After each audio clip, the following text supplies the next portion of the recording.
इस science corner में अरुण कुमार, सहायक शिक्षक, उत्क्रमित उच्च विद्यालय बिराजपुर के तरफ से स्वागत है। इस नवम क्लास के अध्याय 2 में क्या हमारे आसपास के पदार्थ शुद्ध है के भाग 2 में आज का पाठ है विलयन, कोलॉइड्स और निलंबन। बच्चों, पिछले कक्षा में हम लोग शुद्ध पदार्थों के बारे में पढ़े थे, जिसमें यह पढ़े थे कि जिसमें एक ही प्रकार के कण हो, मॉलिक्यूल्स हो, तो वैसे पदार्थों को शुद्ध पदार्थ कहते हैं और इसमें तत्व और यौगिक आते हैं। दूसरी तरफ कुछ ऐसे भी पदार्थ हैं जिनमें एक से अधिक प्रकार के अणु मौजूद होते हैं और उन्हें हम मिश्रण कहते हैं। मिश्रण में एक से अधिक पदार्थों को किसी भी अनुपात में साधारण विधि से मिला करके बनाते हैं, जिसमें अवयवी तत्वों के, अवयवी पदार्थों के गुण मौजूद होते हैं। तो चलें आज का पाठ विलयन, कोलॉइड्स और निलंबन के बारे में पढ़ें। शुरुआती तौर पर मिश्रण को 2 भागों में बांटा गया है, समांगी मिश्रण और विषमांगी मिश्रण। समांगी मिश्रण में अवयवी पदार्थ सभी जगह एक समान वितरित होते हैं और उसका एक उदाहरण है विलयन। और बाकी जो कोलॉइड्स और निलंबन है यह विषमांगी है। आइए हम लोग इन तीनों का अध्ययन करें, एक तुलनात्मक स्टडी द्वारा यह देखें कि किसमें क्या होता है। सबसे पहले हम विलयन में देखें कि विलयन में विलेय का कण बहुत छोटे होते हैं। उनके कण का व्यास नैनोमीटर में होता है। कोई भी विलयन के 2 भाग होते हैं, विलेय और विलायक।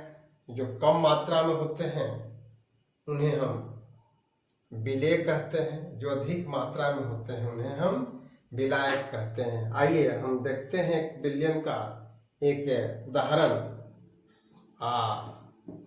हमारे हाथ में गिलास में पानी है और इस पानी में हम नमक मिलाते हैं। नमक मिला करके हम इनको चला दिए। चलाने से क्या है कि ये पूरी तरह से मिल गए।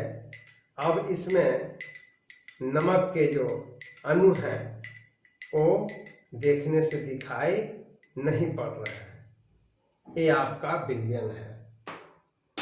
तो हम विलयन को हमें बता रहे हैं कि इनमें जो विलेय के कण हैं बहुत छोटा होने के कारण ये आंख से दिखाई नहीं पड़ते हैं। विलेय के कण आंख से दिखाई नहीं पड़ रहा है। पहले ही जैसे पानी था वैसे अभी भी पानी ही दिखाई पड़ रहा है, कोई विलेय के कण नहीं दिखाई पड़ रहा है। तो इस प्रकार से हमने विलयन को देखा।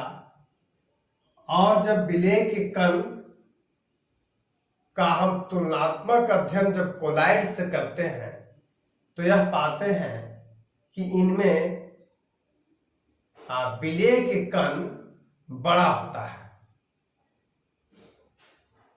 इतना बड़ा होता है कि इन पर अगर प्रकाश भेजें, टॉर्च के प्रकाश से इनको हम भेजें तो इनके विलेय के कण दिखाई पड़ने लगते हैं।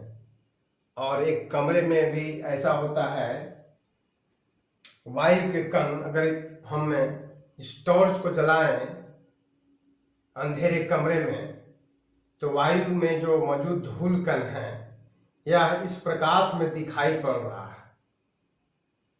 तो इसको बोलते हैं हम टिंडल प्रभाव, टिंडल प्रयोग।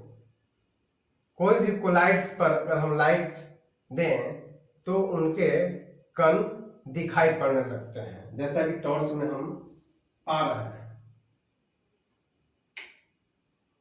तो आए चलो हम लोग पुनः, तो बिलियन के कण, कोलाइड में कण का जो साइज है वह बिलियन से बड़ा होता है। निलंबन में कोलाइड से भी बड़ा होता है, इतना बड़ा हो जाता है कि नंगी आंखों से बिले के कण दिखाई पड़ने लगते हैं। अगर बालू पानी का हम लोग मिश्रण लें तो बालू के कण दिखाई पड़ते हैं नंगी आंखों से।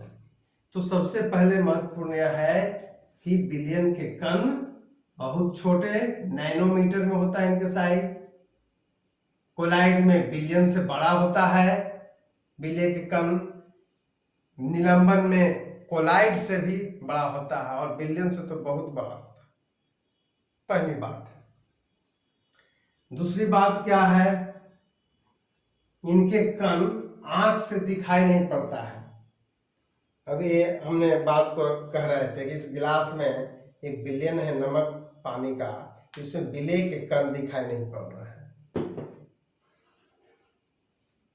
और कोलाइड्स में लाइट जलाने के बाद, टॉर्च की लाइट डालने पर वो उनके कण दिखाई पड़ते हैं। इस घटना को बोलते हैं टिंडल प्रभाव। बहुत ही महत्वपूर्ण यह बिंदु है टिंडल प्रभाव, जो कोलाइड्स में देखा जाता है। निलंबन में उनके कण दिखाई पड़ते हैं क्योंकि साइज बड़ा होता है। उस कण पर जब लाइट पड़ता है तो दिखाई पड़ने लगते हैं। तीसरा पॉइंट है, बिलियन में कण नीचे बैठता नहीं है।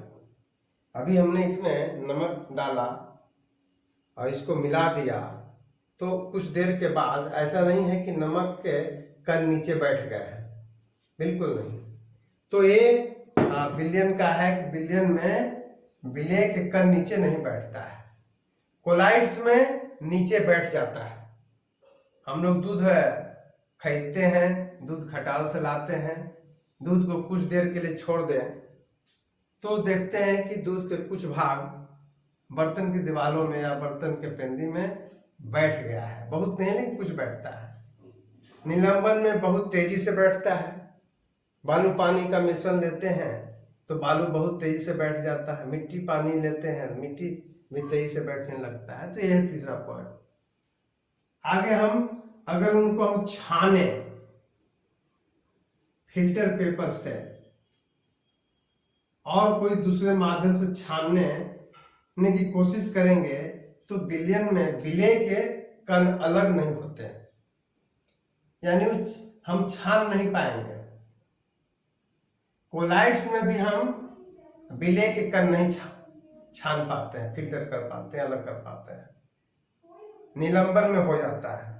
निलंबन में तो आप कपड़े से भी अगर कोई छानने का कार्य करें तो उसमें बालू के कण कपड़े में आ जाते हैं, मिट्टी के कण कपड़े में आ जाते हैं। तो ये है। आगे से एग्जाम्पल लिए गए हैं, चीनी पानी का घोल, समुद्री जल जिसमें नमक और जल है मिला हुआ है, ये बिलियन का अच्छा उदाहरण है। सोडा जल, हम लोग पेप्सी कोला ये सब जितना पीते हैं वह एक बिलियन है। बिलियन के जो भी ऊपर हमने गुण को देखे हैं उसमें दिखाई पड़ते हैं। वायु भी एक बिलियन है। वायु में नाइट्रोजन और ऑक्सीजन है मुख्य रूप से। जिसमें ऑक्सीजन की मात्रा कम है इसलिए उसको विलेय माना गया है, नाइट्रोजन को विलायक माना गया। मिश्र धातु, जितने भी मिश्र धातु हैं एक से अधिक धातुओं को पिघला करके द्रवित करके उनको पूरा समांगी रूप से मिलाते हैं और जब ठंडा हो जाता है तो मिश्र धातु में बदल जाता है। मिश्र धातु एक बिलियन का बहुत ही अच्छा उदाहरण है, समझने लायक उदाहरण है। आगे हम लोग कोलाइड्स का उदाहरण देखें तो कीचड़, दूध, बादल, कुहासा, धुआं, पनीर, जो हम लोग भोजन में उपयोग करते हैं, तो ये सब जो है कोलाइड्स के उदाहरण है। निलंबन का उदाहरण जब देखें, मिट्टी पानी, बालू पानी, ये ऐसे मिश्रण हैं जो निलंबन है। हमें इसमें एक और महत्वपूर्ण बातें पर चर्चा करना चाहेंगे कि विलयन में विलेय और विलायक को हम लोग समझते हैं। विलेय जोड़ विलायक बराबर विलयन। विलेय की मात्रा कम होती है और विलायक की मात्रा अधिक होता है। अभी हम लोग उसी तरह से कोलाइड्स में जब आते हैं तो विलेय के लिए एक अलग से शब्द, स्पेसिफिक शब्द दिए गए हैं, परिक्षिप्त प्रावस्था, जिसको अंग्रेजी में बोलते हैं डिस्पर्स्ड फेज। और वहीं विलायक के लिए स्पेसिफिक शब्द का उपयोग किए गए हैं, परिक्षेपण माध्यम, डिस्पर्सिंग मीडियम। और कोलाइड्स के दो उदाहरण लिए गए हैं, कीचड़, बादल। कीचड़ में हम क्या देखते हैं कि विलायक के तौर पर परिक्षेपण माध्यम के रूप में द्रव होता है, यानी पानी की मात्रा, और विलेय के रूप में ठोस होता है, मिट्टी, बालू। तो ये जो मिल करके बनता है, ये आपको कोलाइड्स बनता है, जो कीचड़ कहते हैं। और इसको एक कोलाइड्स का एक प्रकार के रूप में सोल कहा गया है। कोलाइड्स के कई प्रकार होते हैं, जिसमें सोल है। आगे एक और उदाहरण लिया गया, बादल। किसी को अगर बादल की परिभाषा समझाने के लिए कहा जाए तो बड़ा कठिन है। बादल से बारिश होती है, ये सब लोग जानते हैं, लेकिन बादल वैज्ञानिक टर्म में क्या है, इसको जब समझाना है तो आप कोलाइड्स के माध्यम से समझा सकते हैं कि बादल एक कोलाइड्स है, जिसमें परिक्षेपण माध्यम के रूप में गैस है, यानी एयर, वायु, और उसमें वाष्प कण है, जलवाष्प विलेय के रूप में है, यानी इनकी मात्रा कम है। ये दोनों मिलकर के एक एरोसोल बनाते हैं, और यही बादल है। तो बादल एक कोलाइड्स है, जिसमें विलायक के रूप में वायु है और विलेय के रूप में द्रव है। तो बच्चों, इस प्रकार से आज हमने मिश्रण के जो 3 प्रकार है, अल्टीमेटली विलयन, कोलाइड्स, निलंबन का अध्ययन किए, तुलनात्मक अध्ययन किए, उनके कणों के व्यास में अंतर है तीनों में। ये बढ़ता हुआ इनके कण का साइज है, और यही मुख्य रूप से हमें समझना है। इनके कण नहीं बैठता है, यानी अस्थाई है, और ये बैठता है, कुछ बैठता है, इसमें तेजी से बैठता है। छानन विधि से विलेय अलग नहीं होते हैं, इसमें भी नहीं होते हैं, जबकि निलंबन में हो जाता है। तो इस प्रकार से आज हमने आपको विलयन, कोलाइड्स और निलंबन का अध्ययन हम लोग किए। इसके बाद आपको